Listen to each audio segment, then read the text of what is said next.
Entonces, hablamos que los que se descalifican son muy pocos, pero cuando uno evidencia las causas de descalificación, fíjense que la principal causa de descalificación de hacer deporte, o sea, el paciente no puede hacer deporte, son las arritmias, y especialmente las arritmias ventriculares malignas.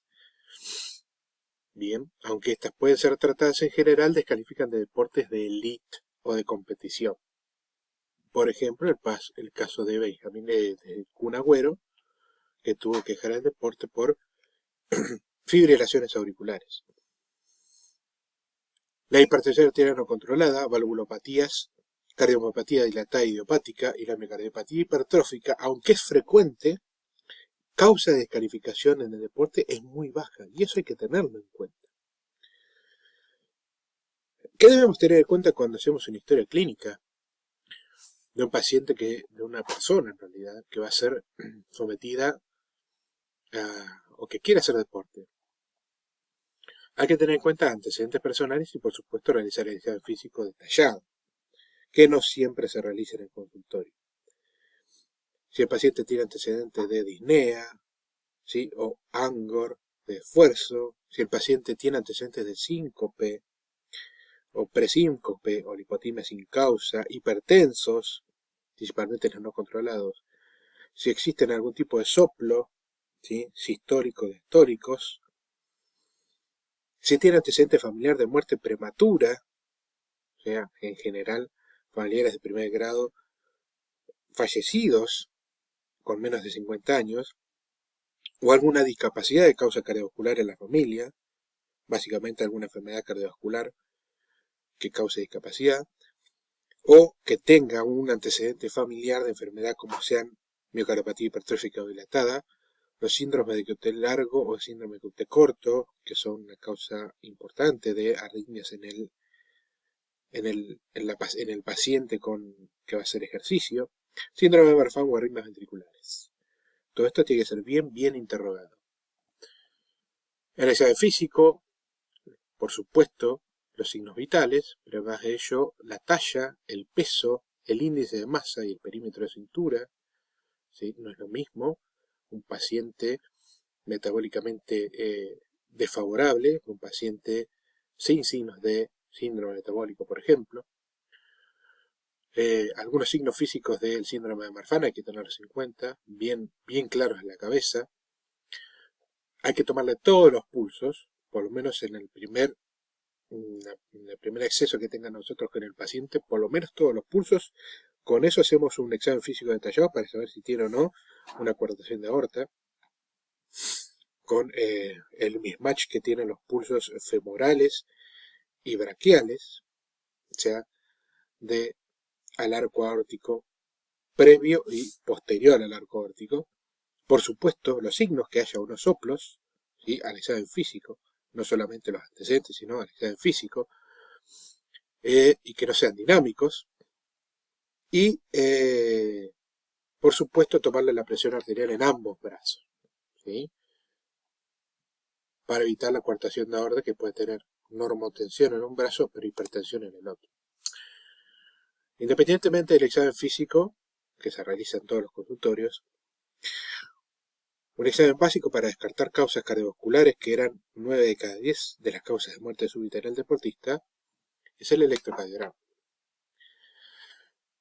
Y en general hay que saber que el paciente que va a realizar ejercicio es un paciente sano, por lo cual el electrocardiograma la mayoría de las veces da normal, o sea, no presenta alteraciones, ¿sí? Pero 1 de cada 10 va a presentar alteraciones. Pero hay que saber que la mayoría de estos cambios en general son cambios benignos del paciente deportista y no requieren mayores estudios, que ahora lo vamos a ver. Pero existe un 5%, la otra mitad, que sí tienen cambios que están relacionados con una enfermedad cardíaca subyacente y debe seguir con estudios posteriores para ver cómo es esto y si se puede o no se puede prevenir o se tiene que descartar de deportes de tipo competitivo. El electro aquí, ¿sí? Aquí, en general, es costo efectivo porque si está bien hecho, no genera mayores gastos en salud. ¿Cuáles son los cambios normales de un deportista, ¿sí?, que hay que tener en cuenta en preparticipación deportiva? La bradicardia sinusal, y el bloqueo de primer grado del Wenckebach son generalmente manifestaciones de un aumento del tono vagal que tienen todos los pacientes que hacen deporte. Y eso no debe hacernos pensar que el paciente tiene un electro anormal. Un bloqueo de rama derecha incompleto de bajo grado, ¿sí? En cuanto a la repolarización, el ST y la onda T, una repolarización precoz. Y signos de hipertrofia ventricular isquémica, pero solo con criterios de voltaje, son hallazgos normales de un electro del deportista. ¿Cuáles son hallazgos anormales y que hay que tener en cuenta? Crecimiento auricular izquierdo, auricular derecho, desviaciones extremas del eje hacia la izquierda o a la derecha, bloqueos de rama, pero completos o de alto grado, hipertrofias ventriculares, pero con patrón completo de hipertrofia ventricular izquierda o derecha, brugadas, ondas Q de origen patológico, ¿sí?, descenso del segmento ST, inversión de ondas T, prolongación o acortamiento del intervalo QT y síndromes de preexcitación como el Wolff-Parkinson. Aquí tenemos, por ejemplo, a la izquierda de la pantalla, un clásico electro de un paciente con una repolarización precoz, principalmente en precordiales izquierdas, en donde se ve que es un electro totalmente habitual de encontrar en un paciente que realiza deporte. Sin embargo, no es frecuente encontrar el electro de la derecha. No son cambios específicos de normalidad, sino de anormalidad tener supras niveles de ST con T negativas, principalmente en precordiales derechas. Eso nos tiene que hacer pensar, por ejemplo, en una hipertrofia ventricular derecha oculta. Entonces, un electro tiene que ser hecho prácticamente siempre, por lo menos en nuestro medio, porque es costo efectivo, y revisado por gente que sepa leer electrocardiografía. ¿Bien? No necesariamente tiene que ser siempre un cardiólogo, pero tiene que ser alguien avesado. Siempre se charla, y todavía se sigue charlando, de los modelos de evaluación de preparticipación deportiva. Nosotros nos ajustamos más al modelo italiano, en donde dice que a todo paciente que se va a realizar deporte tiene que hacerse electrocardiografía y historia clínica, además de el examen físico. ¿Por qué? Porque cuando son hechas por médicos entrenados, disminuye la muerte súbita en un 80%. O sea, 8 de cada 10 muertes súbitas que se pueden prevenir, se previenen con el modelo italiano.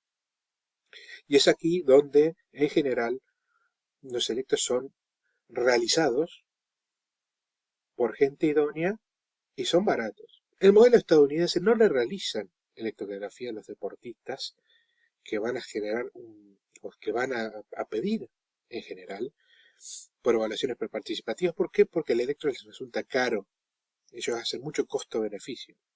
Y por la cantidad de muerte súbita como la tienen es baja, y la reducción de muerte súbita con y sin electrocardiograma hecho para ellos es baja, les resulta más caro, costo efectivo. Estamos hablando de costos, no de vidas de pacientes, por eso esto puede llamar la atención. Realizar un electro al santo botón a pacientes que no tienen nada versus que fallezca un paciente de muerte súbita que no se le haya hecho electro. Entonces ellos dicen que se pueden hacer electrocardiograma, no es de ningún tipo obligatorio. Sin embargo, nosotros ya sabemos y nos guiamos por el modelo italiano, en donde el hacer electrocardiograma salva 2.6 vidas por año por atleta, y tiene cuando está leído, bien hecho y leído por gente que sabe hacerlo, la sensibilidad y la especificidad de encontrar patología es muy alta y los falsos negativos son muy bajos. El electro se tiene que hacer y el electro lo tiene que leer e informar a una persona idónea. Mientras esto esté así, estamos en el buen camino. Ahora, ¿cómo nosotros podemos evaluar al paciente que tenemos adelante, más allá del examen físico y el electrocardiograma? Depende de la actividad física o depende de la edad que tenga. No es lo mismo, principalmente ahora lo vamos a ver por la edad. De acuerdo a la actividad física tenemos deportistas de alto rendimiento, que son los que hacen deporte de manera habitual y tienen entrenamiento diario. El deportista competitivo recreacional, o de mediana exigencia se le llama, son los que hacen una exigencia importante, pero que el fin no es premio o triunfo, o sea, no es un deportista de élite o profesional, y no lleva un entrenamiento sistemático a cabo, no es que todos los días tiene que o se somete a entrenamiento riguroso. Y luego el deportista recreacional, que es lo más frecuente, que son individuos que desarrollan actividades deportivas como elemento para mejorar la calidad de vida o por gusto, y no existe la competencia. Más allá de eso, nosotros en general vemos a los deportistas según edad y lo dividimos en 4 grupos. Un grupo que es principalmente los niños, que son menores de 15 años. Un segundo grupo que son adolescentes y adultos jóvenes, menores de 34 años. Y un grupo 3 y 4, que son adultos jóvenes y mayores, que son mayores de 35 años y mayores de 50 respectivamente. Habíamos dicho que 35 años era la edad bisagra de diferentes causas de enfermedades cardiovasculares. En general, los chicos que van a hacer deporte, o del grupo 1 menores de 15 años en general, no lo clasificamos por tipo de deportista, si sea de elite, si sea de alto rendimiento o si sea recreacional, porque en ellos todo el deporte debe ser tomado, y es tomado en general, como un juego, aunque pertenezcan a selecciones provinciales, selecciones nacionales del deporte donde juegan, siempre es un juego. Por lo cual la exigencia general es de un niño que juegue. Sin embargo, puede ser excepción los niños mayores de 12 años que comienzan con entrenamientos rigurosos. Eso es los planteles generalmente, hay que tenerlos en cuenta. Pero además, las evaluaciones deben tener estados nutricionales, estados ortopédicos, oftalmológicos y desarrollo maladaptativo, por lo cual es un terreno más del pediatra que del cardiólogo en sí. El grupo 2, que es de adultos jóvenes y adolescentes, aquí sí podemos clasificar como los menores de 35 años, y aquí sí las causas cardiovasculares de muerte súbita empiezan a aflorar. Y aquí sí debemos hacerle exámenes complementarios de rendimiento, principalmente al deportista de alto rendimiento. Bien, en ellos, más allá del electrocardiograma, o si el electrocardiograma nos da pistas de que hay algo que no es normal, podemos aumentar o seguir progresando en el estudio, como por ejemplo en la ecocardiografía. Y ya los grupos mayores de 35 años, recuerden que aquí el origen coronario es muy importante como causa de muertes súbitas, y el screening debe incluir electroergometría prácticamente siempre. Este cuadro es muy sugestivo, llamativo y fácil de reconocer, en donde se puede ver claramente que divide los dos grupos, o dividimos nosotros en más y menos de 35 años, y a todos hay que hacerles interrogatorio, examen físico electro y radiografía de tórax. Bien, independientemente si es un deportista de alto rendimiento, de alta exigencia pero no elite o recreativo. Y la ergometría, el ecocardiograma o el ecodoppler, y acá podemos hoy día comenzar también pensando en la resonancia nuclear magnética cardíaca, se solicita solamente si existen o no determinados factores de riesgo. Este cuadro debe estar en todo consultorio cardiológico o generalmente médicos que hagan algún tipo de cardiología o medicina del deporte. Entonces, si yo tengo que hacer un algoritmo de evaluación en el paciente deportista, exploración física, historia, antecedentes y electro a todo el mundo.